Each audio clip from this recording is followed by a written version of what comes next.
75 वर्ष होऊन गेले संविधान म्हणून. माझं एनालिसिस असं आहे, 75 वर्षामध्ये एकही कवींचं घर नाही पाहिजे होतं. एकही ज्याच्याकडे अजूनही कवींचं घर असेल, संविधानाने लिहिलेल्या सगळ्या गोष्टीनुसार त्याच्यापर्यंत अजून मूलभूत गरजा पोहोचलेल्या नाही. मूलभूत का लक्षात घ्यायचं? गरजा कोणत्या आहेत? पाहता मूलभूत गरजा. नंबर 1 आपण म्हणतो होतो अन्न. सांगा, संविधान लागू होण्याच्या पहिले, संविधान निर्माण होण्याच्या पहिले, बाबासाहेबांचा जन्म होण्याच्या पहिले मग ते बिना खाता जगले का? हा विचार कोणीतरी असेल की नाही? आपण विचार करायचा. आपण विचार करत नाही तसा. तो विचार सगळ्या संविधान सभेमध्ये बसलेल्या लोकांना करावा लागला. तेव्हा कुठं मग हे आलं नाही रे बाबा. काही लोक असे आहे भारतामध्ये ज्यांना खायला बरोबर मिळत नाही. काऊन मिळत नाही?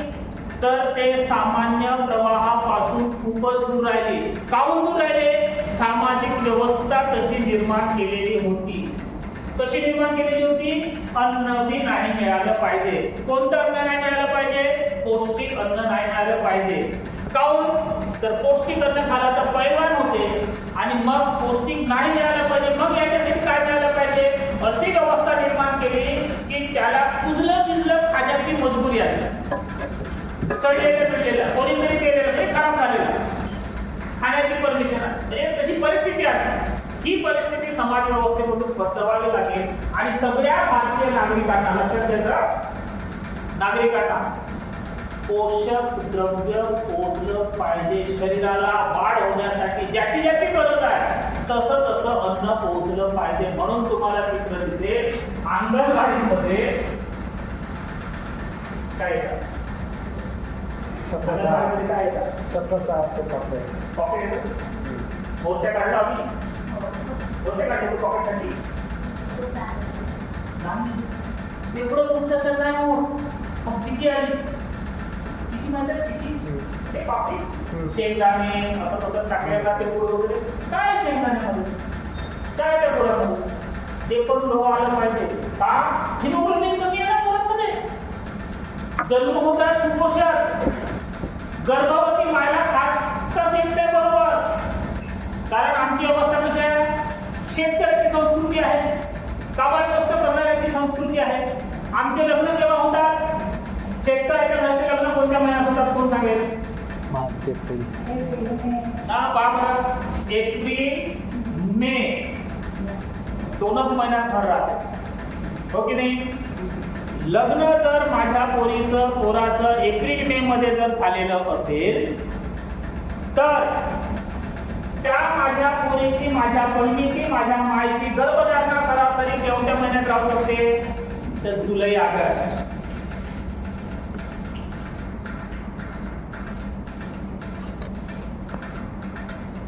लक्षात घ्यायचं मी काय सांगतो.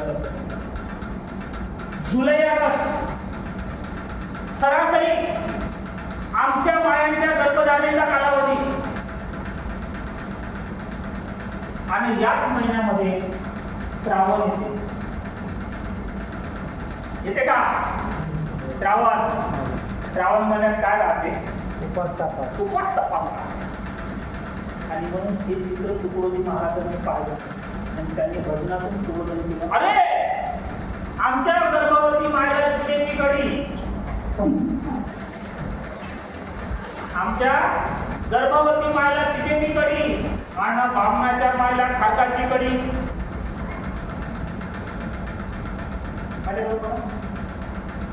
कधी गेले ब्राह्मणाच्या घरी?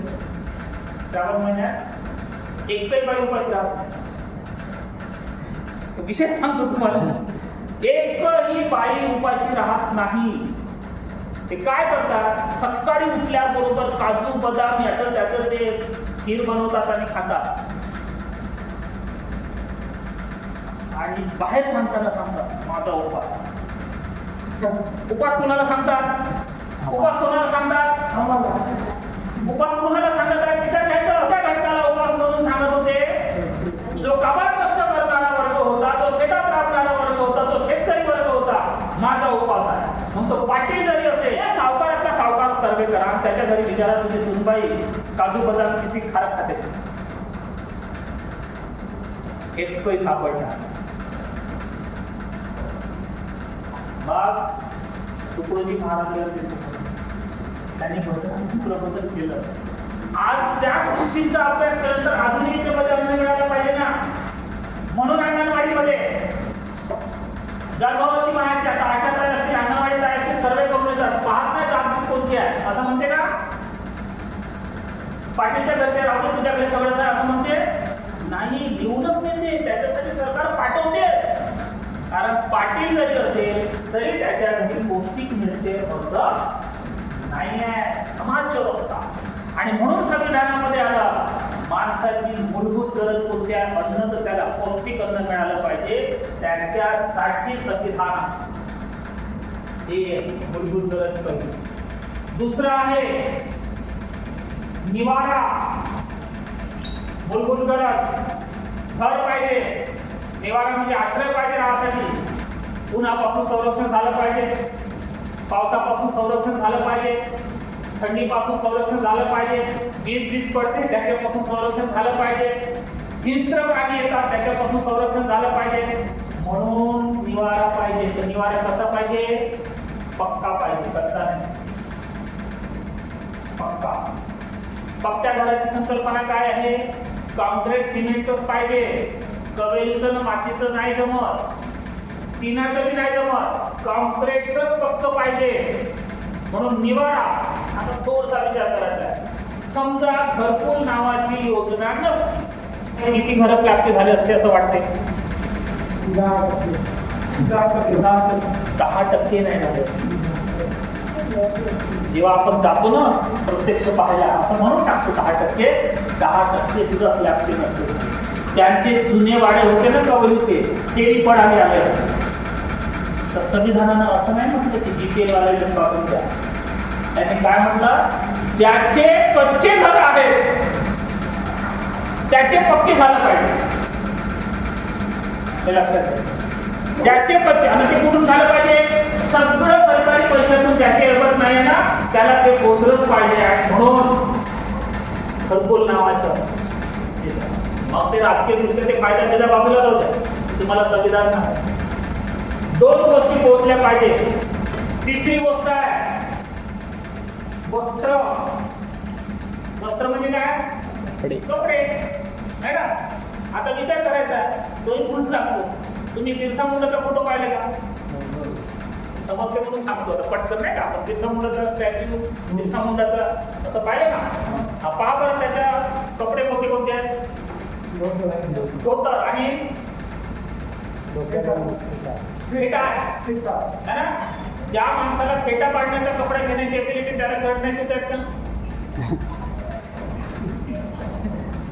खूप मायक्रो आहे. तिथं नमुद्रीपाठ राजाच्या राज्यामध्ये अशी एक सिस्टीम होती की कोणत्याही बाईने ब्लाऊज घालू नये. त्याला ब्लाऊज घालायचा असेल त्याच्यासाठी टॅक्स होता त्या राज्यामध्ये. ज्या महिलेला, ज्या पोरीला भरतं वस्त्र म्हणजे ब्लाऊज घालायचा आजच्या भाषेमध्ये किंवा टॉप घालायचा आहे ना, तो घालण्यासाठी त्या राज्याने टॅक्स ठेवला होता. आणि जेवढा मोठा ब्लाऊज तेवढा जास्त टॅक्स. आता विचार करायचा, 60 वर्षाच्या संघर्षानंतर ब्लाऊज घालायची परिस्थिती झाली.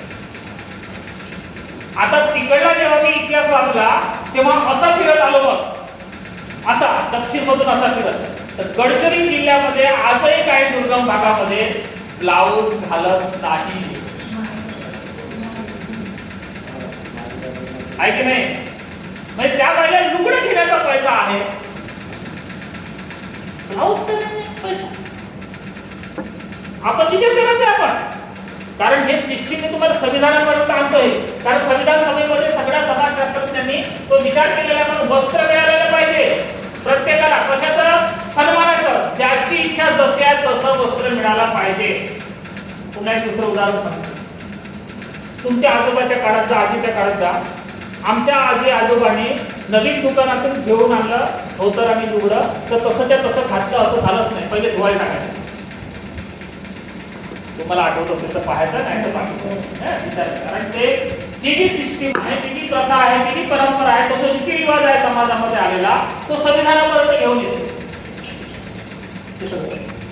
म्हणजे माझ्या आजाची एबिलिटी आहे क्रेडिट कार्डचं धोतर घालण्याची त्याच काळामध्ये, परंतु माझा आजा काय करायचा, पहिले धुवायला टाकायचं त्याला दुकानातून आणल्यानंतर आणि मग तो घालायचा. काहून तर डायरेक्ट नवीन कपडे घालण्याची परमिशन काही लोकांना नव्हती, आजही नाही आहे. आज व्यवस्था संविधानानं दिलेले मूलभूत गरजा पूर्ण होत आहेत का पहा. मूलभूत गरजा सुद्धा पूर्ण होत आहेत. या 3 होत्या, नंतर 2 आल्या पुन्हा, चौथी आली शिक्षण ही व्यवस्था. आता पाहायचं प्राणी म्हणजे जनावर आणि आपण. जनावर आणि आपण, जनावरांच्या गरजा कोणत्या आणि आपल्या गरजा कोणत्या पहा. हा संघर्ष कशाचा तुम्हाला चित्र दिसतो, संविधान कशासाठी झालं ते चित्र दिसतं. अन्न जनावराला पाहिजे ना आपल्याला पाहिजे, निवारा जनावराला पाहिजे ना आपल्याला पाहिजे, पाहिजे का नाही पाहिजे. मग बैल असेल तर त्याच्यासाठी गोठा पाहिजे की नाही पाहिजे, हे त्यांच्यासाठी पण लागते. वस्त्र जनावरांना लागत नाही, शिक्षण जनावरांना लागत नाही, आणि 5वं आहे आरोग्य. जनावरांना पाहिजे की नाही पाहिजे. म्हणजे एक अन्न, निवारा आणि आरोग्य हे जनावरांसाठी लागते, त्याच्या व्यतिरिक्त वस्त्र आणि शिक्षण हे माणसांना लागते. संविधानाचा मुख्य उद्देश काय आहे. संविधानाचा मुख्य उद्देश आहे भारतातील प्रत्येक माणसापुढे त्याच्या जीवन जगण्याच्या मूलभूत गरजा पोहोचल्या पाहिजे.